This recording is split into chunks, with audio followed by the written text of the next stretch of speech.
অন্য জায়গায় গেলে, অন্য ধর্মে, অন্য মতবাদে তুমি যদি যাও, সেখানে তুমি এই জিনিসটা পাবে না। আমরা মোগল আমলে দেখেছি, আওরঙ্গজেব যখন তার পিতাকে বন্দি করলো, বন্দি করার পর যখন বন্দি করে কালকুঠিতে রেখেছে,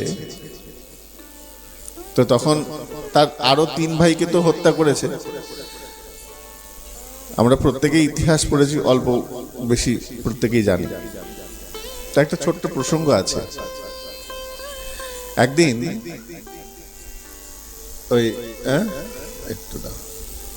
একদিন আওরঙ্গজেবের পিতা যখন কারাগারে বন্দী, তখন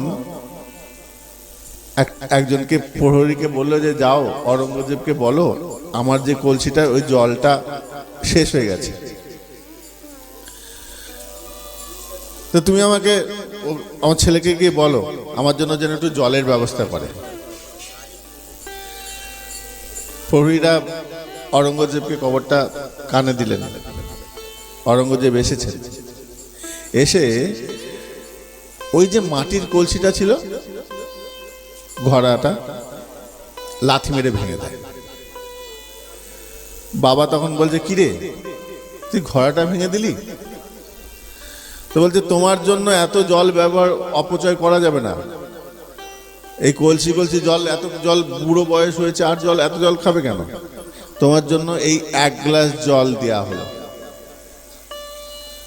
তখন আওরঙ্গজেব মনে মনে তখন হাসতে হাসতে বলছে, জানিস হিন্দুদের কোন কালে তার বাবা মারা গেছে, কোন কোন জন্মে তার বাবা মারা গেছে, তার দাদু, তার দাদু, তার বাবা মারা গেছে, তাদের বংশের ছেলেরা এখনো ওই নদীতে গিয়ে, গঙ্গায় গিয়ে এখনো তাদের পিতৃপুরুষকে তর্পণ করে।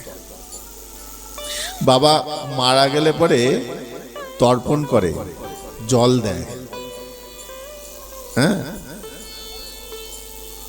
আর আমার কপাল দেখো, আমি জীবিত রয়েছি, আমাকে 1 গ্লাস জল দিতে গিয়ে আমার ছেলে বলছে যে তোমার জন্য এইটুকু বরাদ্দ। একটু বেশি জল চেয়েছিলাম। তা তোর থেকে তো হিন্দুরা অনেক ভালো, জীবিত অবস্থায় আমি জল পাচ্ছি না ছেলের কাছে চেয়ে, আর ওরা মৃত মৃত পিতাকে, মৃত দাদুকে, আত্মীয় পরিজনকে জল দেয়। শেষ জীবনে আওরঙ্গজেব এটা বলেছিল, এই আওরঙ্গজেবের পিতা শাহজাহান সম্ভবত, নাকি? বাবার হইল আবার জ্বর, সারবে ঔষধ। শাহজাহানের 4টে ছেলের মধ্যে অন্যতম। তো আমাদের ভারতীয় সংস্কৃতিতে অনেক কিছু লুকানো হয়েছে, আমাদের ভারতীয় সংস্কৃতিতে অনেক কিছু জানানো হয় নাই, সেটা রাজনীতি হোক আর অরাজনীতি হোক, যাই হোক। আমরা শিবাজির বাবাকে জানি না, আমাদের দুর্ভাগ্য। রানা প্রতাপের বাবা জানি না, মেবারের রাজাদের নাম বলতে পারবো না, কিন্তু তাদের নাম আমাদের কণ্ঠস্থ আছে, এটা আমাদের শেখানো হয় না। আমাদের সংস্কৃতিতে কি করা হয় জানো? পিতাকে পিতা স্বর্গ, পিতা ধর্ম, পিতাহি পরমন্তব, পিতরি প্রতিমাপন্নে প্রিয়ন্তে সর্বদেবতা। আমরা ভগবানের কথা তো অনেক শুনি, কিন্তু আমাদের যে ভারতীয় সংস্কৃতি, আমাদের যে সনাতন সংস্কৃতি, আমাদের যে হিন্দু সংস্কার, যারা না বুঝেছে তারা আবল তাবল বলবে। কত সায়েন্টিফিক, কত উন্নত চিন্তাধারা, ওরা তো জানে না, ওরা বোঝেও না যে নিজের বাবাকে 1 গ্লাস জল দিতে গিয়ে তার ধিক্কার দেয়, সে আমাদের ভারতীয় সংস্কৃতি, আমাদের সনাতন সংস্কৃতি কি বুঝবে? কিচ্ছু বুঝবে না। আমাদের ভারতীয় সংস্কৃতিতে পিতাকে স্বর্গ বলা হয়, পিতা স্বর্গ, পিতা ধর্ম। পিতা হি পরমন্তপ পিতরি প্রতিমাপন্নে প্রিয়ন্তে সর্বদেবতা।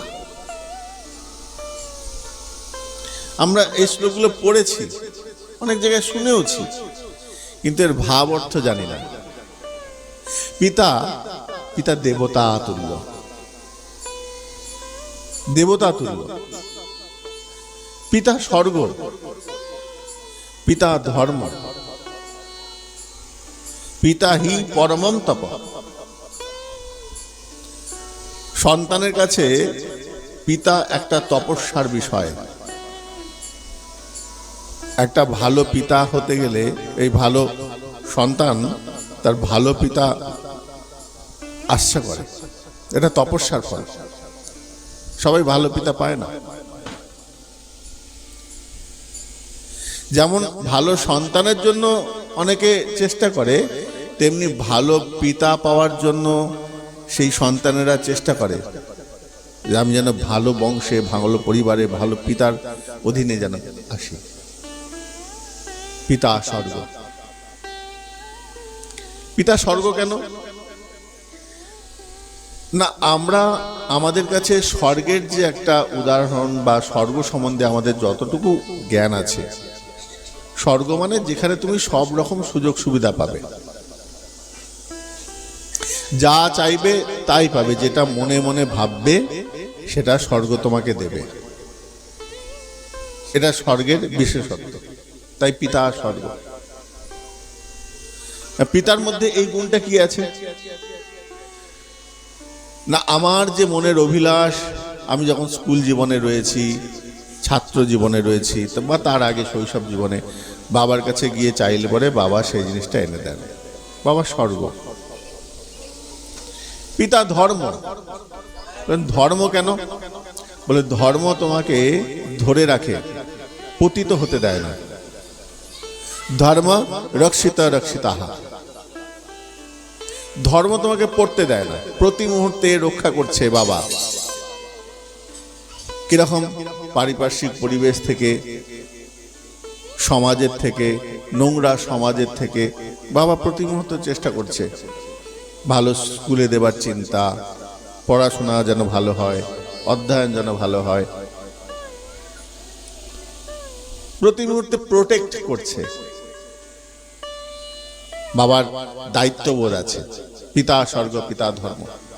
ধর্ম করতে দেয় না, আর পিতাও সন্তানকে কখনো পতি হতে দেয় না। পড়ে যাচ্ছে, আবার বাবা ছেলে গিয়ে বাবা গিয়ে তুলে দিচ্ছে, পড়তে দেয় না বাবা। পিতা স্বর্গ, পিতা ধর্ম। পিতা হি পরমম তপ পিতরি প্রতিমাপন্নে প্রিয়ন্তে সর্বদেবতা। তো যত যত দেবতার যে গুণগুলো রয়েছে, দেবতাদের যে গুণগুলো রয়েছে, আমার পিতার মধ্যে সেই গুণগুলো রয়েছে। নিজে হয়তো ভালো কোনো খাবার খায় না, কিন্তু কোথাও গেলে পরে সেই সুন্দর খাবারটা ছেলের জন্য, মেয়ের জন্য নিয়ে আসে। কোথাও ভালো জিনিস দেখলে পরে সবার আগে যার কথা মনে পড়ে, সন্তানের জন্য সে নিয়ে আসে। এটা হলো বাবা।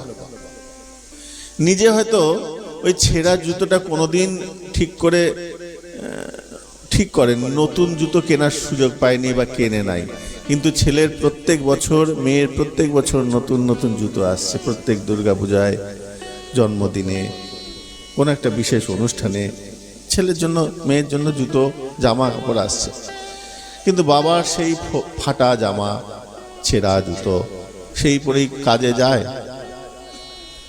কখনো কখনো ওই হাওয়াই চপ্পলের নিচে সেফটি পিন দিয়ে আটকানো থাকে। এটা বাবা। এটা বোধটা এসে যায় পিতার মধ্যে, সেই পিতৃত্ব বোধটা এসে যায়। যখন কোনো পুরুষ বাবা হয়, তখন তার সুখ আহ্লাদ বলে কিছু আর থাকে না।